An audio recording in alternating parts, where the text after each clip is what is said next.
ஆண்டவருடைய கண் பார்வை படுகிற இடத்திலேயே பேதுரு இருந்தான். பாவம் செய்ய நேரிட்ட போது கூட அவருடைய பார்வை படுகிற இடத்திலே பேதுரு நின்றான்.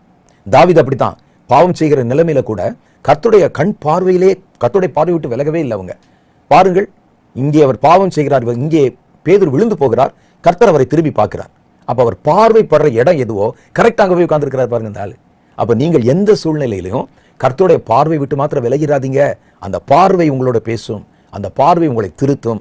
கர்த்தருடைய பார்வை விட்டு நம்ம தப்பு செஞ்சிட்டோம்னு போய் ஆதாம் ஏவாள் செய்த மாதிரி மரத்துக்கு பின்னால ஒளிஞ்சிட்டா சாபமும் தண்டனையும் தான் கடந்து வரும்.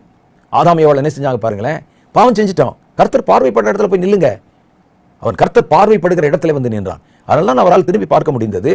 ஆதாமும் ஏவாளும் கர்த்தருடைய பார்வையிலிருந்து விலகி ஓடி தங்களை மறைத்துக் கொண்டார்கள். அதனால சின்ன சின்ன விழுகைகள், சின்ன சின்ன சிறு தோல்விகள் ஆவிக்குரிய வாழ்க்கையில வருவது சகஜம். அது வர்ற நேரத்துல எழுந்திருக்க பழகணும். அதுல மூழ்கி போயிடக்கூடாது. அதுல உங்களுடைய விசுவாசத்தை இழந்து விடக்கூடாது. யூதாஸ் காரியத்தை போல தவறான முடிவுகளை எடுத்து விடக்கூடாது. இனி அவ்வளவுதான் என்னால் ஊழியம் செய்ய முடியாதுன்னு போயிடக்கூடாது.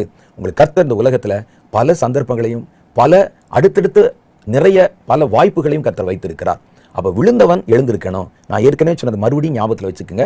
எங்கிருந்து விழுகிறீர்கள் என்பது முக்கியம். நீங்கள் நல்ல ஆவிக்குரிய அனுபவத்துல மேல போய் உச்சத்துல இருந்தா நீங்கள் விழாதபடிக்கு தான் கவனமா இருக்கணும். இப்போ விழுந்தாலும் எந்திரிச்சலாம் நீங்க நினைக்கூடாது. எலும்பு கூட மிஞ்சாது.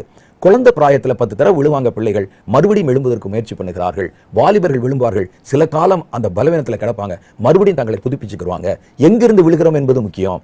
கீழே தரையிலிருந்து விழுந்தா ஒரு மாதிரி அடிபடும், மேல மாடியிலிருந்து படியிலிருந்து விழுந்தா ஒரு மாதிரி அடிபடும், மலையிலிருந்து விழுந்தா ஒரு மாதிரி அடிபடும். இதெல்லாவற்றை மனதில் வைத்துக் கொள்ளுங்கள். விழுகை, ஒருவேளை பலவீனங்கள் உங்களை மேற்கொள்ளுகிற சந்தர்ப்பத்தில் மனம் தளர்ந்து விடாதீர்கள். பேதுருவை நினைவிலை வைத்துக் கொள்ளுங்கள். மறுபடியும் எழும்புங்கள். கர்த்தர் தம்முடைய முகத்தின் பிரகாசத்தை உங்கள் மேல் பிரகாசிப்பிக்க பண்ணி உங்களை கண்டிப்பா ஆசீர்வதித்து மறுபடியும் விட்ட இடத்திலிருந்து தொடரவும் ஓடவும் உங்களுக்கு உதவி செய்வார்.